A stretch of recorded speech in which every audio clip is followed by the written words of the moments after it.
Menyebut dari hasil olah TKP dan pemeriksaan CCTV, anak politisi PKS diduga tewas dibunuh di rumah mewah. Lantas siapa pelaku pembunuhannya?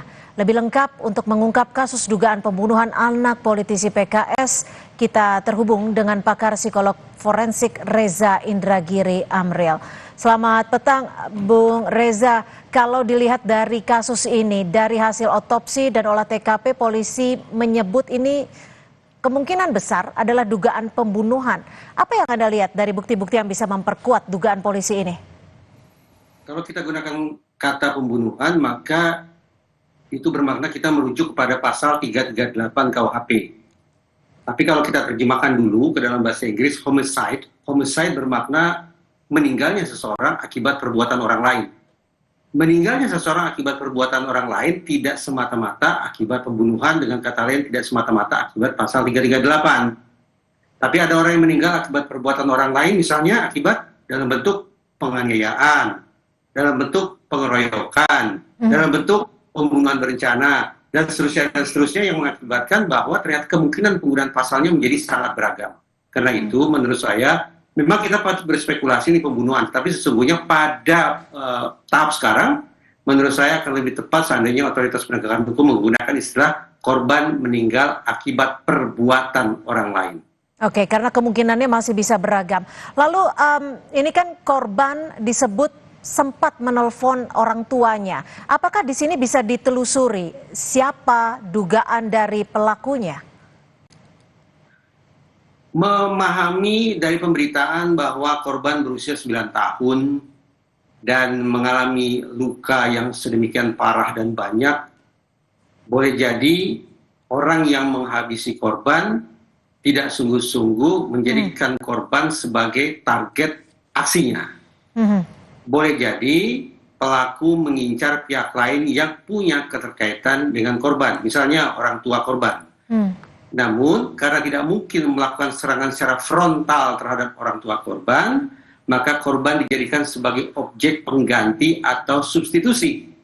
Dengan kata lain, yang ingin saya katakan bahwa antara perilaku dengan motif belum tentu linear. Bahwa, sekali lagi, belum tentu orang yang menghabisi korban adalah orang yang sungguh-sungguh punya kepentingan bagi meninggalnya korban. Tetapi pihak yang menjadi pihak kepentingan si pelaku adalah pihak lain, namun karena tidak bisa mencapai pihak tersebut, maka dicarilah pihak pengganti yang dalam hal ini adalah korban. Pertanyaan, kenapa korban yang satu ini dijadikan sebagai substitusi? Ya, karena hitung-hitungan di atas kertas, anak-anak memang termasuk dalam kelompok yang rentan menjadi korban kejahatan.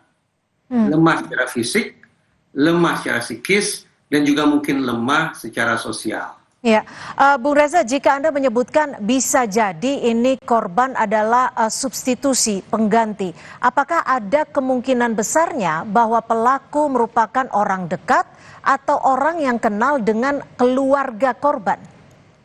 Tentu harus dilakukan pemeriksaannya oleh pihak kepolisian, tetapi saya membayangkan bahwa sang pelaku memiliki akses ke rumah tersebut, kemudian bisa memperkirakan kondisi di dalam rumah tersebut seperti apa, mungkin anak dalam kondisi tidak terjaga atau sendirian saja.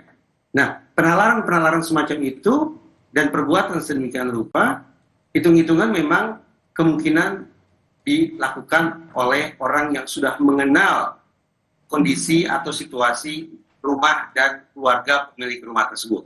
Apakah bisa disebut sebagai orang dekat? Hari ini tampaknya kita harus memberikan definisi ulang tentang kata dekat ataupun jauh. Tetapi ketimbang menggunakan kata dekat atau jauh, saya memilih menggunakan istilah orang yang mengenal situasi rumah dan keluarga pemilik rumah tersebut. Kalau kita lihat background dari keluarga ataupun orang tua dari korban ini yang merupakan politisi juga, apakah ada kemungkinannya ini berkaitan dengan pekerjaan dari orang tua korban? Sebagaimana saya katakan tadi, saya tidak membayangkan bahwa ada anak kecil berusia 9 tahun yang memicu orang lain untuk melakukan kekerasan yang sedemikian ekstrim, melakukan penusukan hingga puluhan.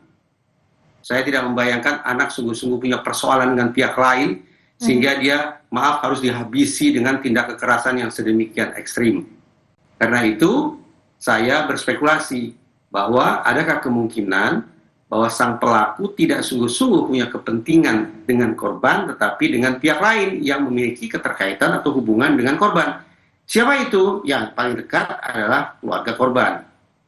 Apalagi ketika kemudian disebut bahwa misalnya keluarga korban berlatar belakang politisi, kemudian juga dari kalangan sosial ekonomi atas, maka informasi-informasi semacam itu sekali lagi membuka ruang spekulasi bahwa tidak terlalu kemungkinan bahwa pembunuhan atau dihabisinya korban oleh sang pelaku ini bersangkut paut dengan status sosial ekonomi maupun pekerjaan orang tua korban. Baik, terima kasih atas perspektif dan insight dari psikolog forensik Reza Indragiri di Kompas Petang sore ini. Terima kasih, Bung Reza.